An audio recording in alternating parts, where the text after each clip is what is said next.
liado con prisiones, ¿vale? Ha sido detenido 4 veces. En el 74, en el franquismo, 6 meses le hicieron un juicio y quedó absuelto en ese juicio. En la transición lo detuvieron 6 meses, lo sacó la amnistía. En los pactos de Moncloa, por esa época, lo detuvieron 5 años acusándolo de asociación ilícita.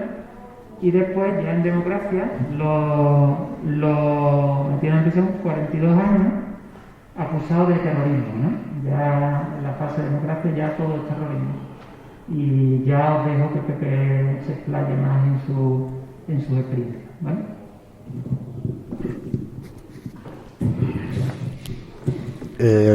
Esto no sirve para otra cosa, ¿no? Eso está... Vale.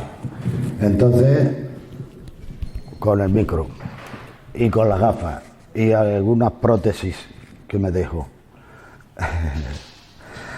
Bueno, en primer lugar, felicitaros por estas jornadas, que a mí me parece que son bastante ambiciosas, teniendo en cuenta la situación en la que nos han sumergido, en la cual, bueno, pues estamos a punto de entrar ya en un toque de queda, como en los mejores tiempos de conflicto militar, porque efectivamente vienen dando un conflicto militar a lo que se supone que es un problema sanitario.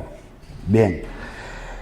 En segundo lugar, agradecer esta invitación a que participe, aunque también quiero decir que no sería de recibo que en unas jornadas de este tipo pues no estuviera presente la voz de la militancia política que ha sufrido prisión, porque entonces significaría que el nivel sería demasiado bajo.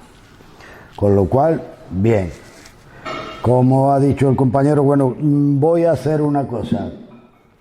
Como disponemos de un tiempo limitado, me he venido preparado por escrito de lo que quiero decir.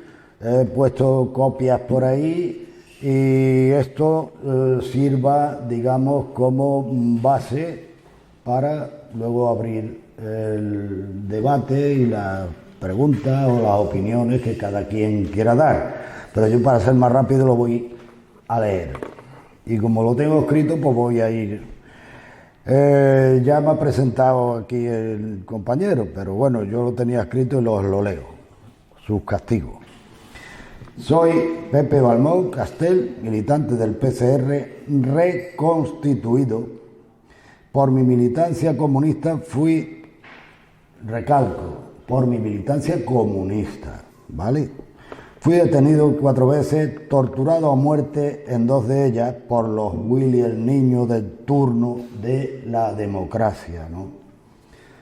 Porque había muchos Willy el Niño, le han cargado el mochuelo a uno, pero había muchos Willy el Niño.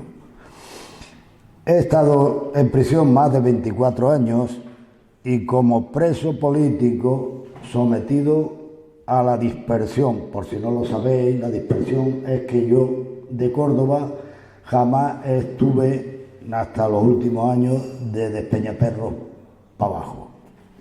Soria, Zamora, Daroca, etcétera, muy bien lejos para que la familia no pudiera comunicar conmigo. En el aislamiento, más cabrón, porque no es solo meterte en un agujero, sino cortarte las comunicaciones vía carta, vía teléfono, vía visita, vía vis a vis, vía etcétera, hacer sentir la soledad como que está solo en sus manos y para que te vengas abajo y claudiques y, en definitiva, renuncies a tus principios, ¿no? Te arrepientas hasta de haber nacido, como me decían los carceleros. El aislamiento, los malos tratos, etcétera. Por ejemplo, para defender nuestro derecho, no solo a que nos dejaran tranquilos, sino a la propia vida, nosotros tuvimos que hacer muchas huelgas de hambre, algún que otro motín, plantes, etcétera. Por ejemplo, yo participé en unas 20 huelgas de hambre. Unas 20 huelgas de hambre, probar 3 días y luego ya me lo contáis.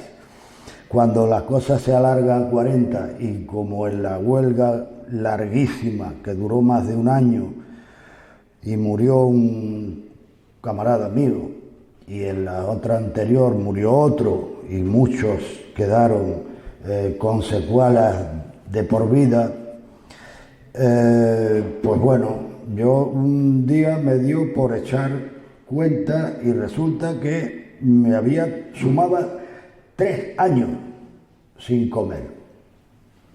En fin, la cosa es jodida, ¿no? Que en ella murieron 2 camaradas, más de 20 quedaron con secuelas graves e irreversibles, etcétera.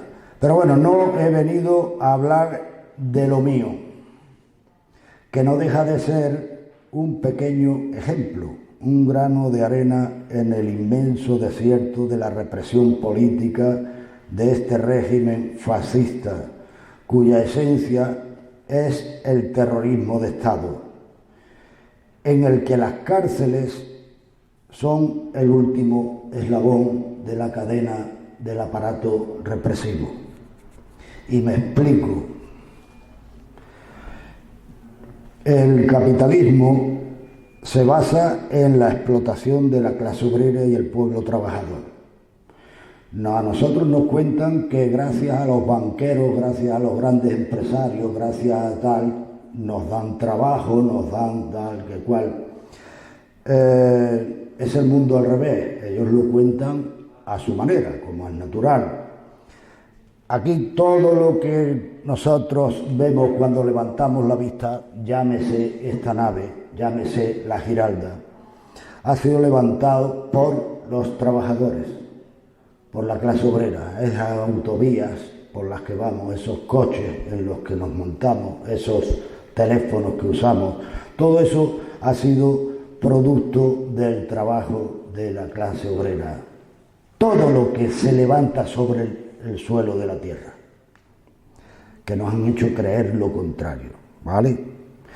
Entonces, el capitalismo se basa en el robo descarado, la extracción de la plusvalía, en que si un obrero trabaja 8 horas, con las 2 o 3 primeras ha producido lo que le van a pagar, el resto es para el capitalista, ¿vale? Eso es el robo abierto y descarado. Y entonces, por ejemplo, si a cualquiera de nosotros llega alguien con un pincho y le trata de robar la cartera, nadie se deja robar, nadie se deja expropiar, nadie se deja por las buenas. ¿Cómo se consigue el robo a saco a millones de personas? Con la violencia, no hay más. Esto es una ley muy simple. Entonces, de esto hace ya más de un siglo y medio, de que nuestros clásicos, Marx, Engels, Lenin, decían que el Estado es precisamente la máquina de la burguesía, la máquina de los capitalistas para garantizar ese robo. Voy explicando. Con lo cual se trata de una máquina represiva y terrorista. Es la violencia organizada para la extracción de la plusvalía. Ellos nos presentan al Estado como que es el protector, el que nos salva. Es justamente al revés. El Estado es la máquina terrorista que por medio de la violencia nos obliga, por ejemplo, a levantarse a las 6 de la mañana a subirte 12 horas en un andamio, a caerte si es posible, bueno, volver reventado y llegar a tu casa y no tener para comer o para pagar la luz o para pagar, etcétera, ¿no? Eso se impone por medio del aparato represivo del Estado, que es la violencia terrorista organizada. ¿Y cómo funciona este aparato? Pues, en primer lugar, las leyes, la Constitución, los códigos penales, las reformas laborales, etcétera, etcétera, tan democráticamente acordadas por nuestros políticos representantes, que dicen que son nuestros representantes, y son los que elaboran precisamente todo el cuerpo legal que garantiza y legisla el robo y garantiza las ganancias de los explotadores capitalistas. ¿Vale? Esto es así de simple, no estoy inventando nada. Todas estas leyes que, por ejemplo, ahora nuestro gobierno, el más progresista que ha habido en España, no dejan de hacer leyes todos los días. ¿Y para quién legislan? Legislan para sus amos, para sus banqueros, para los que le pagan la nómina. No legislan para el pueblo. Está por ver algunas de las medidas que hayan tomado, que hayan repercutido en beneficio. Por ejemplo, sin ir más lejos, nos han estado vendiendo la renta mínima de no sé qué, no sé cuánto, y al final, ¿en qué ha quedado esa renta mínima? En cero patatero. Y si no, preguntar por ahí. ¿Vale? Bien, este es el primer escalón, crear el cuerpo legal que dé, por decirlo así, entre comillas, legitimidad a la explotación y al robo organizado. Segundo frente, pues todo el aparato judicial. El aparato judicial que en base a esas leyes actúan como dioses, dictan sentencias inapelables y son, en definitiva, lo estamos viendo, quien vea en la tele y quiera verlo, en definitiva es el búnker del régimen, el que en última instancia dicta si los catalanes han hecho sedición o no han hecho sedición, o si cualquier currela ha infringido X ley en su puesto de trabajo. Son los dioses. Por eso ahora que están en discusión y no se ponen de acuerdo para ver, para renovar el Consejo del Poder Judicial, etcétera, porque cada uno quiere garantizar que los elementos que haya ahí sean los más fieles a los intereses de la banca, de la Iglesia, del ejército, etcétera, etcétera. Por eso no se ponen de acuerdo. Los jueces. Hay otro escalón. ¿Quién? Los aparatos represivos, que ahora nos los ponen como fuerzas del orden y, en definitiva, efectivamente, son las fuerzas del orden, de la injusticia, de la represión y, en definitiva, del fascismo democratizado. Los aparatos represivos se encargan del trabajo sucio, de coger la porra y echar a la gente de sus casas y detenerla cuando, en fin, consideren oportuno. Y como estamos en unas jornadas anticarcelarias, por eso yo he querido entrar en que centrarnos en la cárcel solamente es un poco, llamarnos a engaño. Las cárceles efectivamente están ahí, pero no dejan de ser el último escalón de la máquina terrorista y represiva con la que nos mantienen explotados y oprimidos, nos roban la libertad y nos amargan la vida. Pero no son el primer escalón. El primer escalón son nuestros parlamentarios. El segundo son nuestros jueces, sus jueces. El tercero son sus fuerzas represivas. Y ya para los irreductibles está la cárcel, donde te meten y tiran la llave y ahí te has quedado, ¿vale? Y entonces, ¿quién va a las cárceles? Las cárceles solo vamos los pobres, el pueblo, los rebeldes, los que luchamos contra este sistema perverso e inhumano que se basa en el robo y la represión. Ese es el capitalismo, no nos engañemos. Son un arma de clase, un arma de la burguesía contra la clase obrera y el pueblo trabajador. Esos son las cárceles. Y están destinadas a aterrorizar. Son un instrumento que, por ejemplo, ya en su propia arquitectura,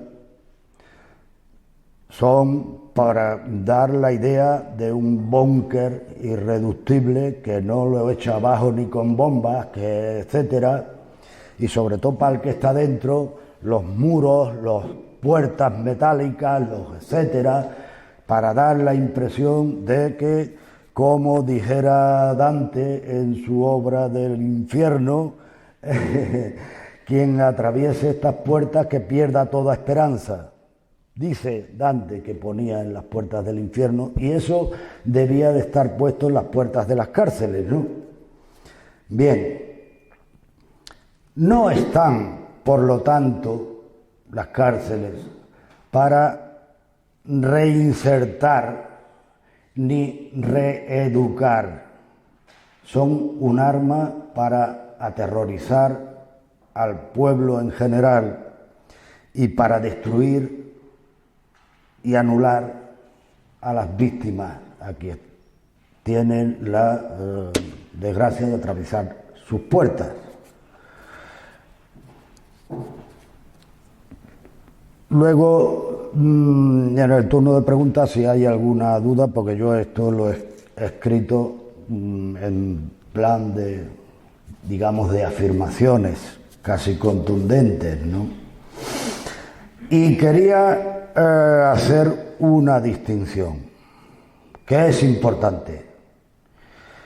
No todos los presos son iguales.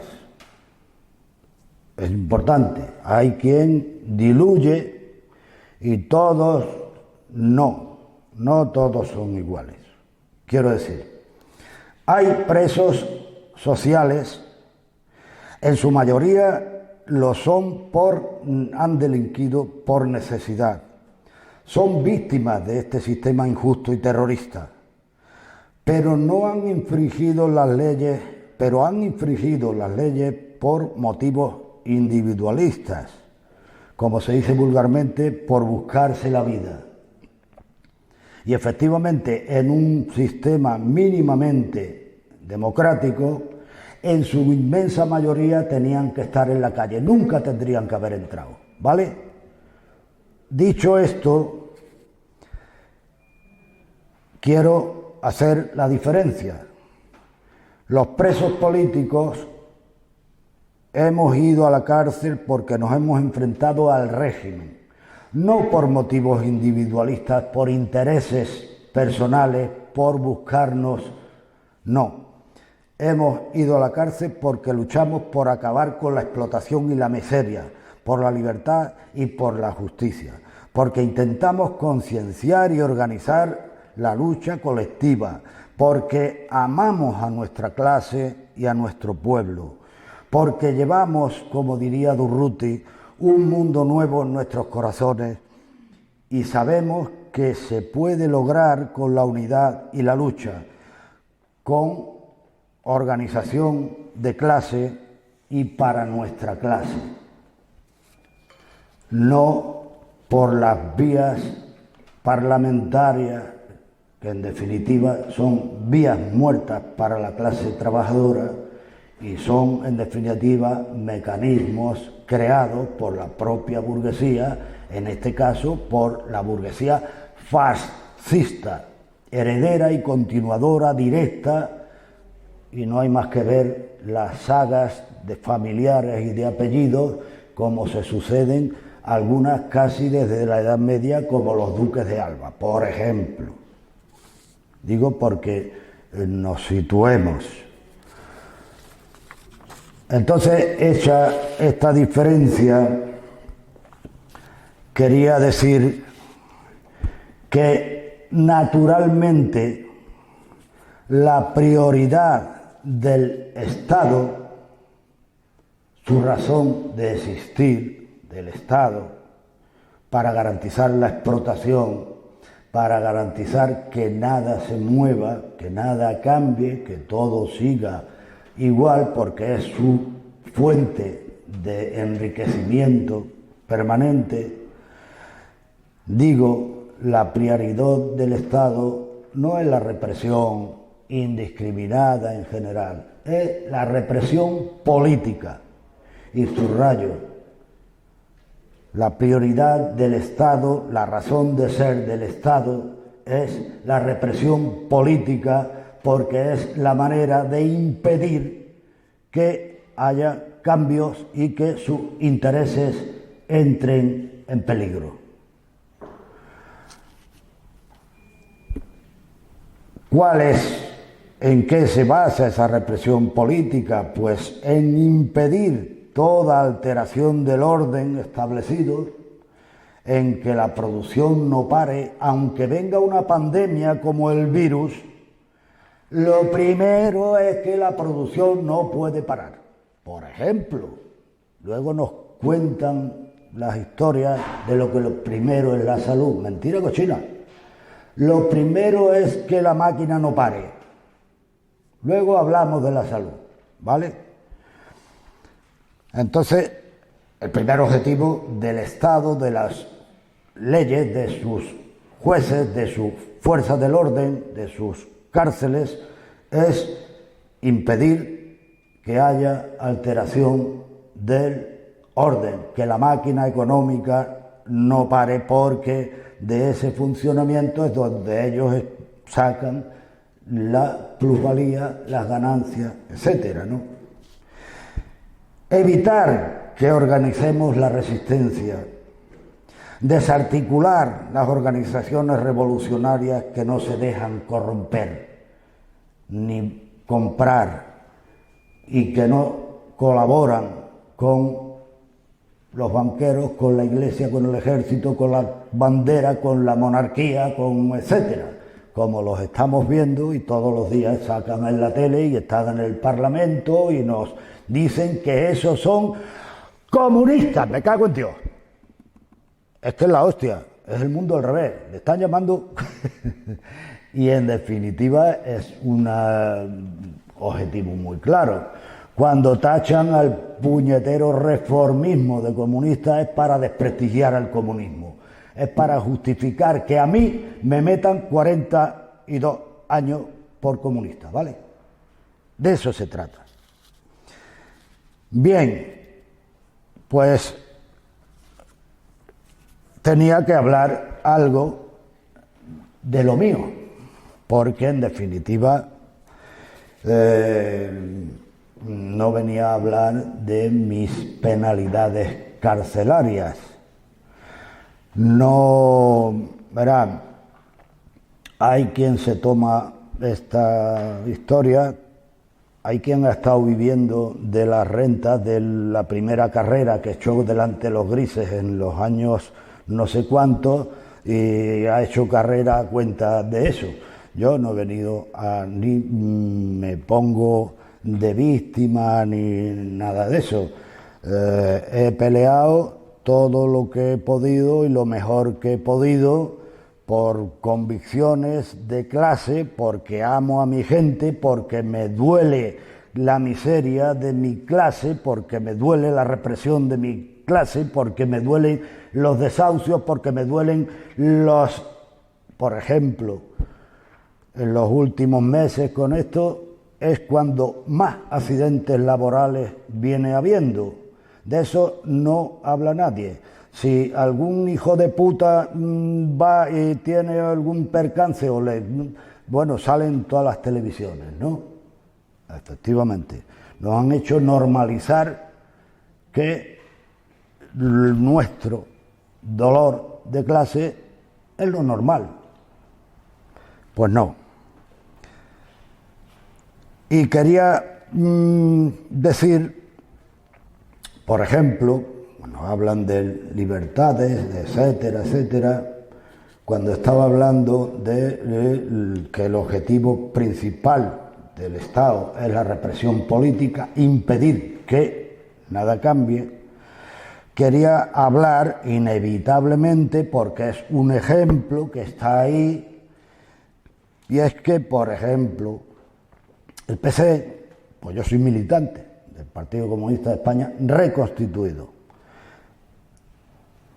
Primero, nunca fuimos a pasar por ventanilla y dejarnos los estatutos en la puerta. Pero es que luego ya han venido rizando el rizo y el garzón nos declaró ilegales, y es de chiste, pero ordenó la incautación de nuestros locales, de nuestros aparatos de propaganda. Mentira cochina, porque nunca habíamos ido a pedir amparo en su constitución, ¿no? Entonces, somos un partido que nunca tuvo sitio en la democracia, con lo cual eso da un poco la idea de la calidad democrática de la transición. Ahora mismo, lo digo antes, ahora mismo hay camaradas comunistas presos con largas condenas a cadena perpetua, que esa es otra. Yo, por ejemplo, beneficiándome de leyes franquistas, que hay que joderse, de los 42 años cumplí 18 y medio. Como eso era muy poco, porque salimos muchos sin derrotar, dijeron 20 años, que era la ley franquista, no puede ser, revisaron, lo pusieron en 30. Como todavía les parecía poco, lo subieron a 40 años. De manera que si hoy un chaval entra por comunista, que ya no es comunista, ya es terrorista, ¿vale? Porque ya estamos en democracia. Y en democracia no puede haber presos por motivos políticos, con lo cual, fácil, los convertimos en terroristas y punto. El terrorismo da para todo, como el COVID-19. Bien, pues ahora mismo, por ejemplo, nuestro secretario general, Manuel Pérez Martínez, está condenado a cadena perpetua, y otros pocos de camaradas más. Y yo me pregunto, ¿por qué tanto odio al PCR y a los comunistas en general? Simplemente porque somos comunistas, porque llevamos ese otro mundo en la cabeza y sabemos que es posible, porque ya fue posible. Somos comunistas consecuentes y, para empezar, por ejemplo, nosotros nacimos contra la degeneración carrillista del PC y nos proclamamos herederos y continuadores del PC de José Díaz. No lo olvidéis, panadero sevillano por más señas. Y fue un hombre, secretario general del PC, que de alguna manera encabezó y dio dirección a toda la resistencia. No participó mucha más gente, pero el PC fue fundamental ahí, y fue fundamental Pepe Díaz, sevillano, panadero, y nosotros enlazamos con Pepe Díaz y no con toda la panda de revisionistas traidores que están trabajando para el régimen. Luego, en la transición, nosotros defendimos la ruptura frente a la sumisión y la colaboración con el régimen fascista. Hemos denunciado y denunciamos la Constitución que consagra los intereses de la oligarquía financiera monopolista y terrateniente, su monarquía, su ejército, su iglesia, sus jueces, sus cuerpos represivos y sus cárceles contra el pueblo trabajador. Promovemos el boicot a las instituciones, no nos peleamos por los votos, porque los votos son nuestra cadena, hoy, bajo este sistema continuador del fascismo. Por lo tanto, es una trampa que no nos lleva a ninguna parte. Sí, nos lleva a quedarnos presos de toda la morralla de sus farsas electorales. Y trabajamos por la organización y la lucha independiente de la clase obrera y el pueblo. Proponemos un programa democrático, la República Popular, que acabe con el régimen fascista y nos haga avanzar hacia el socialismo. He puesto ahí un poco este esquema y junto con él he puesto lo que es ese programa democrático. Y termino con un llamamiento a la solidaridad. Siempre ha sido así. Frente a la represión de clase del Estado, nuestra mejor y nuestra única arma es la solidaridad de clase. No se puede abandonar a quienes caen por luchar por todos nosotros. No se pueden olvidar porque son quienes más han luchado y más han entregado. Son un ejemplo para quienes de verdad tengan sangre en las venas, tengan rebeldía, honestidad y conciencia de clase. Por eso la amnistía tiene que llegar a estar presente en todas las luchas. Por la amnistía total, viva la República Popular, socialismo o la barbarie. Y pongo aquí, como si lo estáis leyendo, sirvan estas notas para abrir un debate constructivo. He añadido una nota porque se me había quedado un poco atrás, ¿no? Y es que a estas alturas del desarrollo monopolista y fascista, subrayado, del Estado, debemos, dentro de ese aparato represivo, porque forman parte y además están en manos de los grandes monopolios, pero no solo eso, sino controlados por los aparatos del Estado, del CNI, del Ministerio del Interior, los medios de comunicación,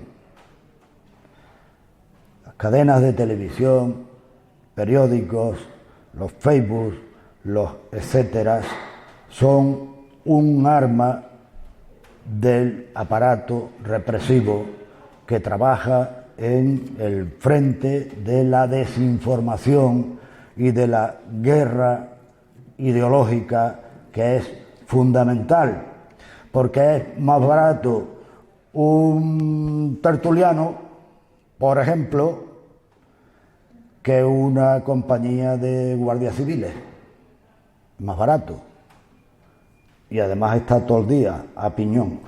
Bueno, la nota era para que se incluyera, que se me quedó un poco atrás. Y termino a vuestra disposición.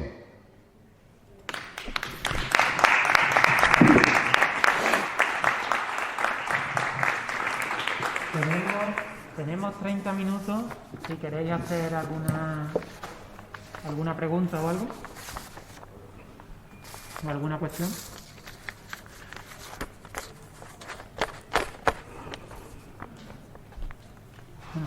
Primero, segundo. Y yo quería preguntar, aprovechando que estaba aquí, si sabías algo del caso de Pablo Hasél, porque he leído cositas, pero nunca me ha llegado a quedar claro en qué situación se encuentra ahora. Quería preguntarte, no sé, pues si tú sabías un poco más de información. Si ha entrado a la cárcel, si no, si va a entrar. No ha entrado. Yo creo que en este caso el virus ha jugado a su favor. Está condenado y está pues con la famosa espada esa de Damocles, ¿era?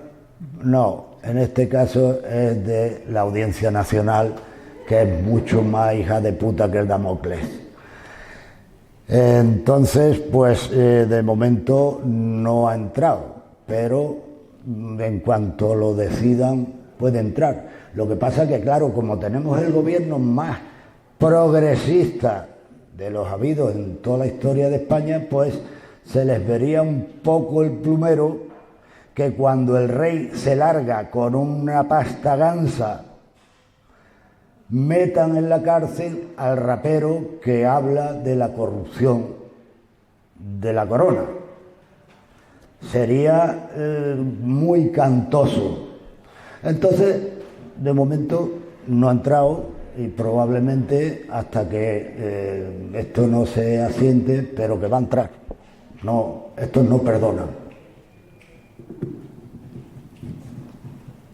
Mira, Pepe, yo quería, aprovechando que estás aquí y para la audiencia, con independencia de lo que has expuesto, que les marcaras, aunque fuera de manera breve, cuál era la situación de vida del régimen penitenciario de un preso político en aislamiento.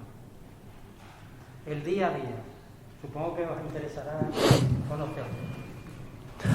Bueno, pues el día a día de un preso político en aislamiento, hace ya muchos años, pasa que luego lo he perdido, hice un poema y recuerdo algunos versos en los que decía 4 pasos arriba, 4 pasos abajo. Echar 4 pasos, 4 pasos. Ese era mi margen de maniobra. Estamos hablando de una celda de 2 por 3, no llegaba a 2 por 3, en la que hay una cama que es de acero, soldada en el suelo, anclada en el suelo, con un colchón de goma espuma, con un ventanuco allá arriba que no llegabas a ver desde ninguna parte,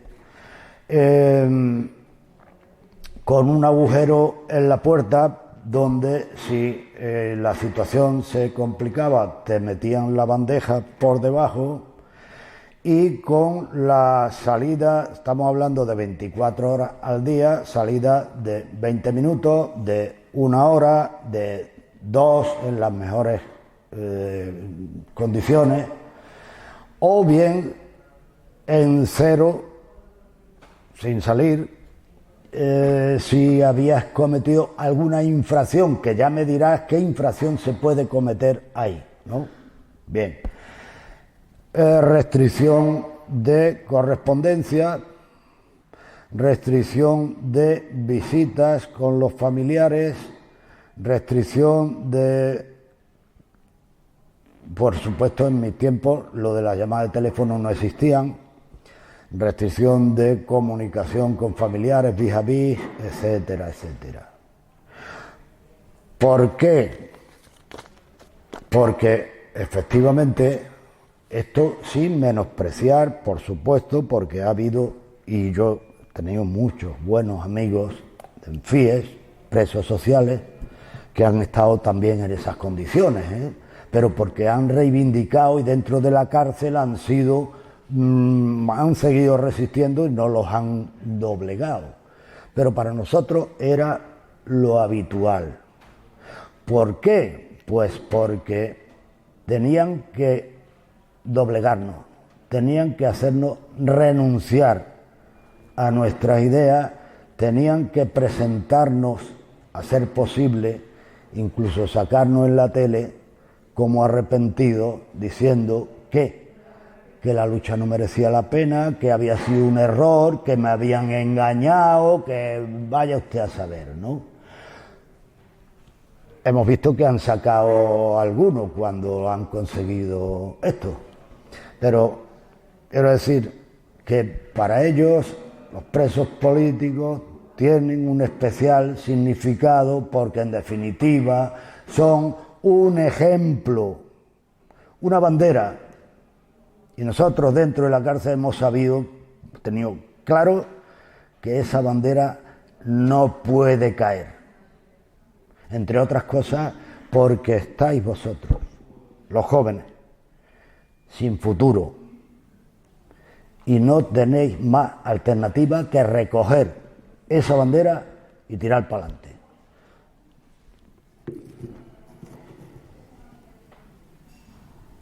¿Puedo repetir? Sí. Con respecto al tema de las huelgas de hambre, que tuve el contacto con algunos de vosotros y tal, se produjo la alimentación forzosa, avalada por los tribunales. ¿Podrías explicar un poco cómo se practicaba ese mecanismo de alimentarte forzosamente contra tu voluntad estando en huelga de hambre por parte de los carceleros? Efectivamente, hay una cosa, nosotros hemos tenido, como decía, que hacer huelgas de hambre no para que nos pusieran en la calle, simplemente para que nos dejaran vivir dentro de la cárcel, no estar metidos 23 horas o 23 horas y media en un agujero, separado de tus compañeros, sin poder hacer ninguna actividad, etcétera, etcétera, para defender simplemente nuestro derecho a la vida, porque llega un momento que es eso. Tuvimos que hacer bastantes huelgas de hambre. Y en 2 de ellas, pues, la huelga se prolongó.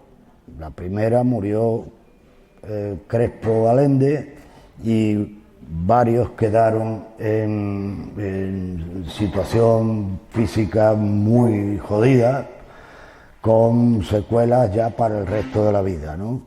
Y en la segunda murió Manuel Sevillano Martín, de aquí cerca, de Marchena, un jornalero. Y otros tantos, por más de 20, pues han quedado muy jodidos, muy limitados.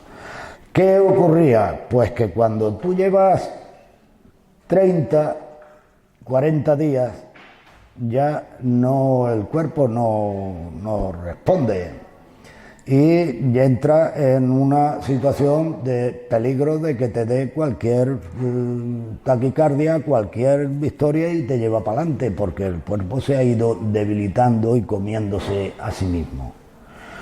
Entonces, en este caso coincidió la huelga de 1 año y pico con la muerte en huelga de hambre de los compañeros de Lira, con el Bobby Sanz, y por lo menos 11 los dejaron morir.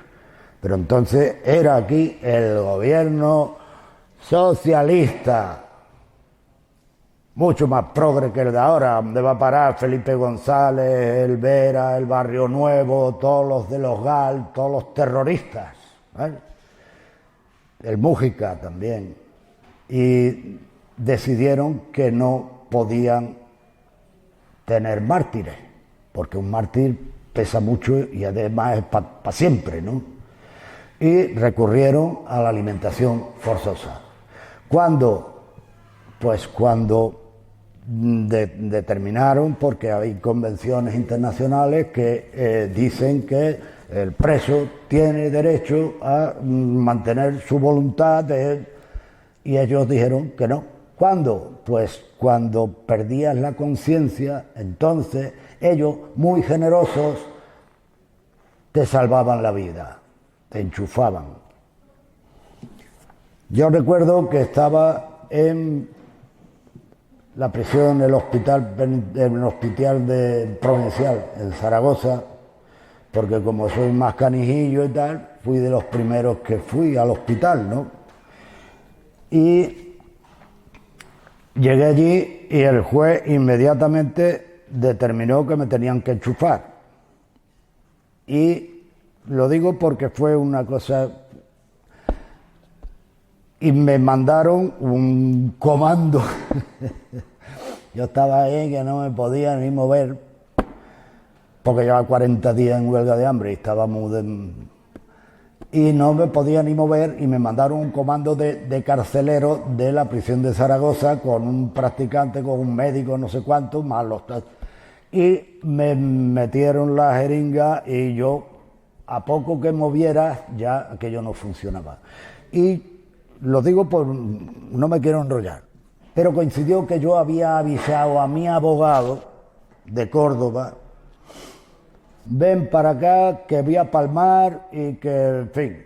Y le pilló el hombre allí, al pie de mi cama, cuando entra el comando de carceleros. Y yo recuerdo que entre las nubes aquellas en las que andaba, que me resistí, tal y que cual, este hombre se fue hacia el fondo, porque metían una sala, vaciaron una sala entera de una galería, como de aquí a allá, para tenerme allí solo. Se fue al fondo y mientras que aquellos me estaban jodiendo el brazo, él estaba llorando de impotencia de ver la masacre que me estaban haciendo, y me enchufaron. Y entonces ese es el procedimiento. Ahora mismo, sin ir más lejos, a un compañero de ETA, chiquito, están haciéndole esa misma, porque lleva ya 40 días en huelga de hambre.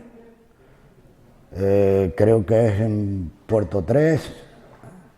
Bueno, que el procedimiento es ese, pero no es por generosidad, no es, ellos lo presentan así, no, es que no quieren mártires. Simplemente, es una cuestión política. Ellos sí que aplican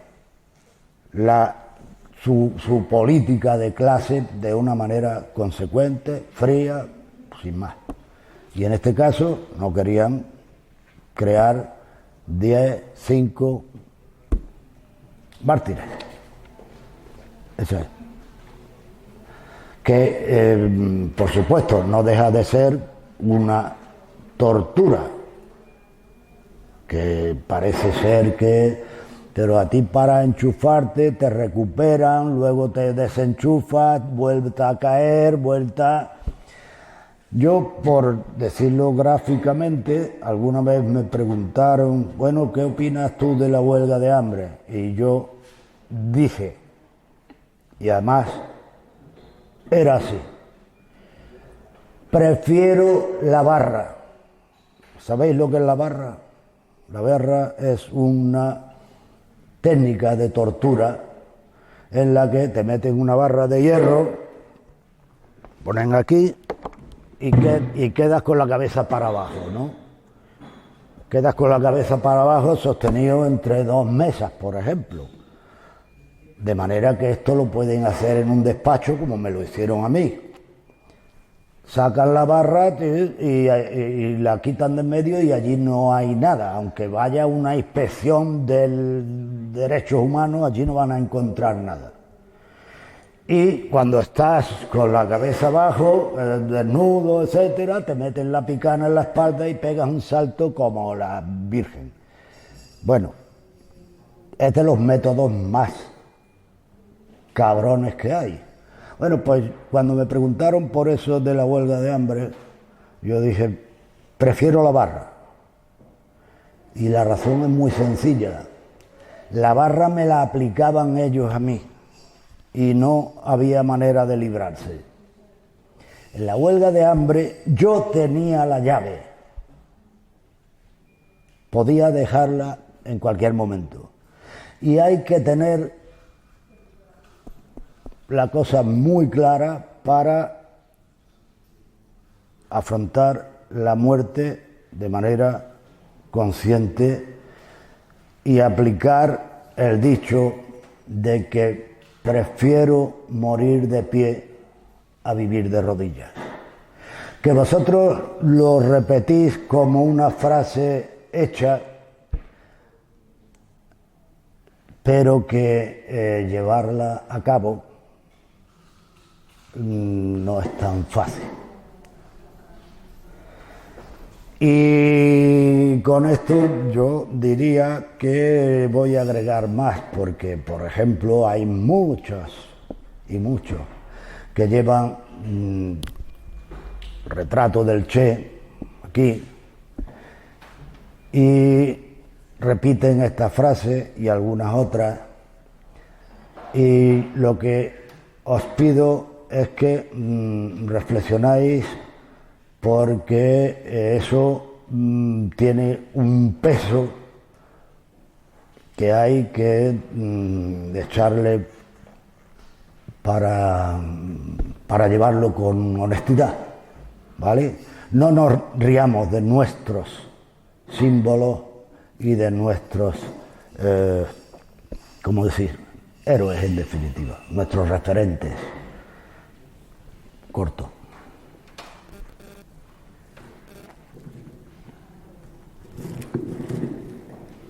¿Alguna cuestión más? A mí me interesa, Pepe, una pregunta así más personal. Que, por ejemplo, ayer estuvimos viendo el documental de la COPE, de muchos presos que, al igual que tú, habían sufrido muchos años de tortura penitenciaria. Y viendo después a los viejetes, ¿no?, porque casi todos ya los entrevistaron ya en una edad, se les veía mucho que el haber pasado tantos años en la prisión les había hecho mella, ¿no?, porque tiene que ser duro tanto a nivel mental como psicológico, o sea, psicológico y físico. En cambio, yo las 2 veces que te he conocido te he visto que, no sé, cuando me has dicho que has pasado 24 años preso, como que te veo muy entero, ¿no?, con mucha interés tanto física como mental, y me interesa como en el día a día carcelario, en esos 20 y tantos años, ¿qué hacías tú para mantenerte vivo, mantenerte fresco en esas condiciones tan extremas, a nivel físico y mental, para salir y seguir viviendo después? ¿Cómo? Hombre, yo no es un mérito solamente propio. A mí nunca, y lo digo nunca me faltó la solidaridad, por ejemplo, más de 20 años, y nunca me faltó la solidaridad de mis compañeros de la fábrica. A los juicios míos fueron autobuses enteros de Córdoba. Nunca me faltó un duro, por ejemplo, y sobre todo lo que nunca me faltó fue la conciencia, porque lo he mamado desde que yo procedo de una familia de jornaleros. Me pasé casi 20 años en una fábrica. No es que yo me quiera atribuir esto, pero jugué un papel importante en la lucha sindical en mi fábrica, y mis compañeros todavía me respetan, me aprecian y me quieren, ¿no? A nosotros nos presentan como gente aislada, como si los comunistas viniéramos de otro planeta, ¿no? Somos de ahí. Antes hablaba de que hay una diferencia entre los presos sociales y los presos políticos. Efectivamente, yo he estado con muchos compañeros de estos presos sociales que procedían de familias obreras, etcétera, tenían un nivel de conciencia, pero eran fundamentalmente individualistas, ¿no? Y cuando tú te enfrentas a todo un aparato del Estado, a una cárcel donde los carceleros se relevan cada 7 u 8 horas, pero tú estás 24 allí, y mañana otros 24, y así, un día y un mes y un año y otro año, y te meten en un agujero, y si tú no tienes una conciencia, si tú no sabes bien por qué estás allí, y por qué, incluso, si mueres allí, habrá merecido la pena, porque habrá quien continúe por ti, y esa bandera no va a quedar tirada en el suelo, alguien la va a recoger, ¿no? Si tú no tienes eso, pues te vendrás abajo, te volverán loco, que ha habido un montón de personas porque además luego ya si entras en declive y empiezan a suministrarte pastillas para anularte y para destruirte. Ese es el objetivo. No sé si he respondido a la cuestión. Por eso, pues es verdad, un montón de personas que no tienen una motivación colectiva de clase, respaldo de su gente, de sus organizaciones, de solidaridad, etcétera, al final la represión los pilla de uno en uno y los elimina, como han eliminado a la inmensa mayoría. Salvan algunos, entre ellos, por ejemplo, 2 compañeros que estábamos en Carabanchel y estaban en contacto con nosotros, ¿cómo se llamaba? Ringo y Emilio, eran 2 compañeros de la COPEL y cuando salieron se integraron en los Grapos. Por su cuenta, digamos, por su cuenta no, en los Grapos. Y en una los asesinaron a los 2. Quiero decir que nosotros no hemos estado al margen, hemos estado peleando allí con los de COPEL, etcétera, ¿no? En sus motines y en sus historias.